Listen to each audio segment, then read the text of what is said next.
Okay, तो इस video को लाइव की तरह देखने की कोशिश करना। सोच लेना मैं डायरेक्ट तुमसे बात कर रहा हूँ, हालांकि तुम इस वक्त मौजूद नहीं हो, लेकिन मैं उसी तरीके से बात करने वाला हूँ। इसलिए ये वीडियो थोड़ा सा लॉन्ग हो सकता है, क्योंकि मैं कोशिश करूँगा आज काफ़ी सारे टॉपिक्स के ऊपर बात करने की।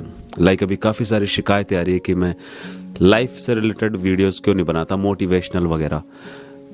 तो यार देख, मैं ना तरीके से समझाने की कोशिश करता हूँ। हालांकि ये वाली स्टोरी टेलिंग में जो एक हिंट दे रहा हूँ, इसको बहुत बाद में लेके आने वाला हूँ कि मेरे अंदर दो इंसान मौजूद है। एक जो बहुत बेहतरीन अभिनेता हो सकता है और दूसरा जो बहुत बीमार है। मुझे बीमार वाले से थोड़ा ज़्यादा लगाव है। अभी मैं इंस्टाग्राम पे एक कोट पढ़ रहा था, अभी कुछ दिन पहले एक बात है जिसमें लिखा हुआ था कि अगर तुम्हारे पास एक गार्डन है और एक लाइब्रेरी है तो तुम्हारे पास सब कुछ है। मुझे कोट बहुत अच्छी लगी। शायद मेरे अंदर जो बीमार इंसान है उसको बहुत अच्छी लगी। लेकिन अगर किसी से मैं ये बात जाके कहूँ जो सुबह से लेकर शाम तक 9 to 5 की जॉब करता है और उसकी 4,000 की किस्त बाउंस हो गई, शाम को जाके मुझसे ये कहूँ कि अगर तेरे पास एक गार्डन है, एक लाइब्रेरी है, तो तेरे पास सब कुछ है, शायद वो मुझे 2 गालियाँ बक देगा। और शायद कुछ गलत भी ना हो इसमें, क्योंकि उसका दिमाग किसी और चीज़ से खराब हो रहा है और मैं जाके ये वाला ज्ञान दूँ तो लाइफ के ऊपर यार ऐसा नहीं है कि मैंने वीडियोज़ नहीं बनाए, मोटिवेशनल वीडियोज़ नहीं बनाए, या मैंने कुछ इस तरह की लाइनें पोइट्री के ज़रिए कहने की कोशिश नहीं की। लेकिन मुझे लगता है हर इंसान का एक क्राफ्ट होता है, उसका एक टैलेंट होता है, उसका एक दायरा होता है जिसके अंदर वो एक कंफर्टेबल फील होके लिखता है। कुछ लोग होते हैं जो दायरा तोड़ के लिखते हैं। मैं शायद अभी तोड़ने की हालत में नहीं हूँ फिलहाल, मुझे ऐसा फील होता है कभी कभी। अगर तुम किसी का भी एग्जाम्पल उठा के देखो, कुछ क्राफ्ट ऐसे होते हैं, कुछ दायरे ऐसे होते हैं जिन पे वो बहुत बेहतरीन लिख देते हैं, और जिस तरीके से वो लिखने की कोशिश करते हैं वो बहुत उम्दा लिख देते हैं। लाइक तुम्हें एक एग्जांपल दे कि आज ये थोड़ी आर्टिस्टिक टाइप से बातें होती है, राइटिंग टाइप से बातें होती है वो वाली। हालांकि मैं इस तरह के वीडियो ज़्यादा नहीं बनाऊंगा, क्योंकि मैं बहुत जल्दी हो सका तो छोड़ दूंगा ये पोइट्री वगैरह। ये एक वक्त पे जाके होगा कि हाँ बस अब मेरा हो गया, कंप्लीट हो गया। ये एक जर्नी थी, ये एक कैरेक्टर था जो मैं प्ले कर रहा था। अब मेरे को दूसरे कैरेक्टर में शिफ्ट होना है और मैं कहीं ना कहीं हो जाऊंगा बहुत जल्दी। तो जो मैं जल्दी जल्दी वीडियोस अपलोड कर रहा हूँ, ये कर रहा हूँ, इसके बाद में तुम्हें सर्च कर करके देखने पड़ेंगे। हाँ ये भी बना दी मैंने, ये भी बना दी। इतना ही कहना चाहता हूँ फिलहाल। तो इम्तियाज़ अली की फिल्में देखी है तुम लोगों ने? उन फिल्मों के अंदर तुम्हें एक चीज़ कॉमन मिलेगी कि हीरो जो होता है, जो लड़के का कैरेक्टर होता है, वो एक लड़की से कहीं ना कहीं प्यार कर बैठता है। वो अपने आप को ये यकीन दिला रहा होता है कि नहीं, वो प्यार इतना ज़्यादा नहीं कर सकता, वो रह सकता है। चाहे तुम कोई सी भी उसकी फिल्म उठा के देख लो। हालांकि जितनी मैंने देखी है, जब वी मेट के अंदर जो शाहिद कपूर का कैरेक्टर है, गीत रहती है, रीत रहती है, उससे प्यार कर बैठता है। लेकिन वो अपने आप को समझा रहा होता है कि नहीं, ऐसा कुछ भी नहीं है। उसका चाहे रॉकस्टार का कैरेक्टर ले लो, वो भी क्या नाम रहता है, हीर रहता है ना उसका, शादी में जाता है, प्यार कर बैठता है, लेकिन कहीं ना कहीं एक अंदर ही अंदर रहता है, एक कसक रहती है, एक टीस रहती है अंदर। जब वी मेट में जब उसका बिजनेस सब कुछ स्टार्ट हो जाता है, सब कुछ बढ़िया चलने लगता है, लेकिन फिर भी उसके माइंड में कहीं ना कहीं वो लड़की रहती है जो करीना कपूर का कैरेक्टर रहता है। वो लास्ट में भी उससे मिलने जाता है। और रॉकस्टार में भी वो बहुत कुछ बन जाता है, लेकिन वो कैरेक्टर उसका जहन में रहता है, उस लड़की का कैरेक्टर, वो दूर नहीं हो पाता। तमाशा मैंने पूरी तरीके से देखी नहीं है, क्योंकि बीच बीच में से देखी है मैंने। किसी दिन पूरी देखता हूँ उसको, तब जाके समझ में आता है, क्योंकि तमाशा जैसी मूवी के लिए मुझे वक्त निकालना पड़ेगा अच्छा सा। और अभी रिसेंटली मैंने जब हैरी मेट सेजल देखी, जो हैरी नाम का कैरेक्टर है, सेजल से कहीं ना कहीं वो लगाव लगा बैठता है, वो प्यार कर बैठता है। लेकिन एंड तक वो ये समझा रहा था, नहीं ठीक है, हाँ तुम्हें ये जो कैरेक्टर की लेंथ है, ये जो क्राफ्ट है, वो यही रहता है। वो इसके अंदर लिखने में बहुत अच्छा फील करता है, तो वो लिखता है। अगर तुम इम्तियाज अली को लाइक कौन सी फिल्म दे दो, अभी कौन सी चली थी ज्यादा, धूम फिल्म लिखने को दे दो, या धूम की वो सीरीज जो भी उसकी चौथी आ रही, शायद चौथी आएगी, वो लिखने के लिए दे दो, वो नहीं लिख पाएगा। वो सोचेगा कि मैं क्या करूं। वैसे ही जैसे तुम मेरे को कलम दे दोगे और बोलोगे अच्छी अच्छी बातें लिख, जिसके अंदर लड़का भी खुश हो जाए, लड़की भी खुश हो जाए, बूढ़े बच्चे जवान सब खुश हो, हैप्पी एंडिंग टाइप से, तुम मेरे से लिखी नहीं जाएगी। एग्जाम में जैसे मैं पूरे साल स्कूल नहीं गया, अचानक एग्जाम लग गया, मेरे को बिठा दिया गया कलम दे के और सामने कॉपी रख दी, तो मैं या तो उधर देखूंगा, पीछे मेरे से नहीं लिखी जाएगी। तो वैसे ही सेम ऐसा होता है। और जैसे ही तुमने लड़की की थोड़ी सी बेवफाई के बारे में लिख दिया, तो लड़की की जब बेवफाई के बारे में आप लिखते हो सैड बातें लिखते हो। तो लड़की की बेवफाई के बारे में जैसे लिखोगे एस्टेब्लिश बहुत अच्छी तरीके से होती है। लाइक मैंने मर्दों को दरिंदा बताया बहुत सारी पोइट्रीज है जिनके अंदर है। लड़की को मैं थोड़ी सी बेवफाई के बारे में लिखता हूं तो वो एस्टेब्लिश ज्यादा हो जाती है और आपके ऊपर मोहर लग जाती है और कहीं ना कहीं डीप के अंदर डाउन के अंदर चला जाता है। और मेरे राइटर्स की जो वो हैं एक सेलेक्टेड राइटर्स जिन लोगों को मैं पढ़ता हूँ, फिलहाल पढ़ता हूँ, आगे मैं और भी पढ़ने वाला हूँ, उनकी भी उम्दा ही है। वो जितने भी राइटर्स हैं वो मरने के बाद ही ज्यादा फेमस हुए। अभी लाइक अगर ये मंटो साहब ने लिखी है शायद कहीं ना कहीं, क्योंकि एक तस्वीर के ऊपर लिखी हुई थी लाइनें और नीचे मंटो साहब का नाम था।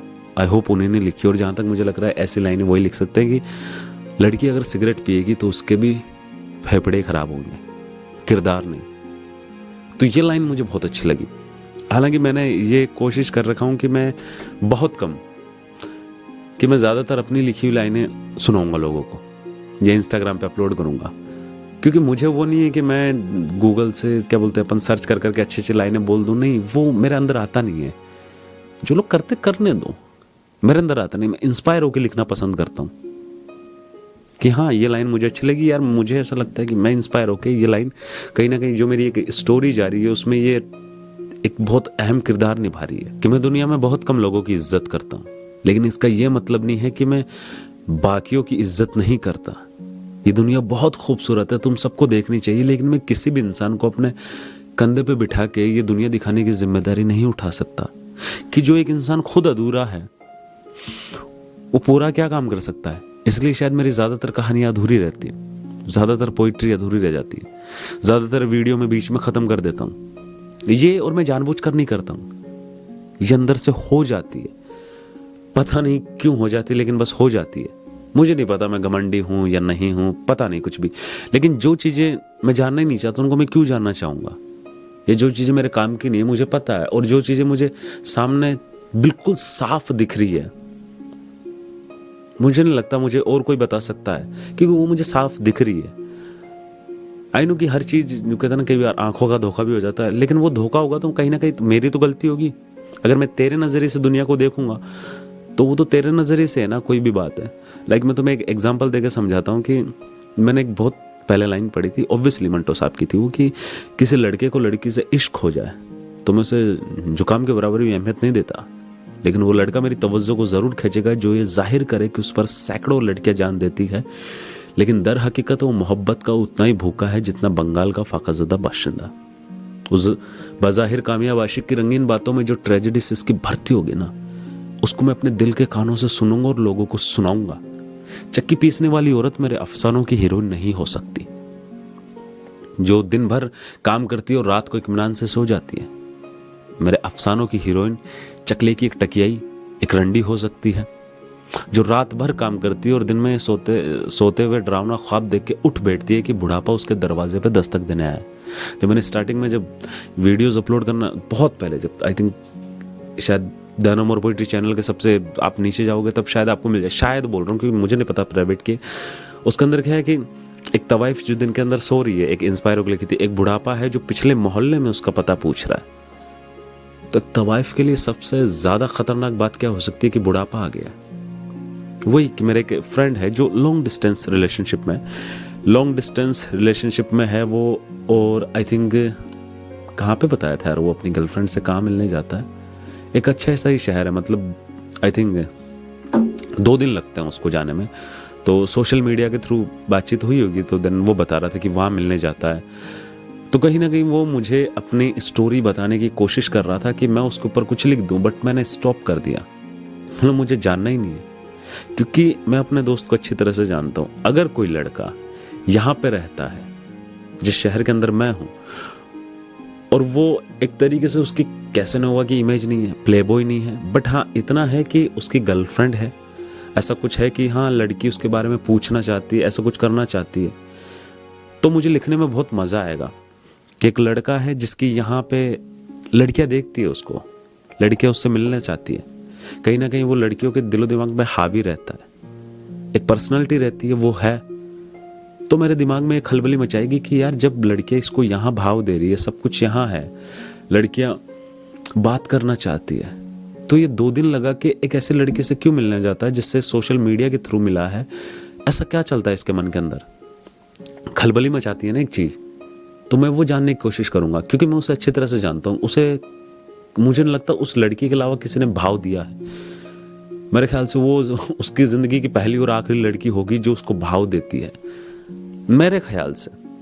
तो जब वो मुझे ख्याल पता है कि इससे पहली बार कोई लड़की सोशल मीडिया पे भाव दी, दोनों में बातचीत हुई, ये उससे मिलने जाता है, इसके अलावा कोई दूसरी वजह नहीं है कि वो सोशल मीडिया पे एक लड़की से मिला, उसको तवज्जो मिली, उसको भाव मिला और वो चला जाता है।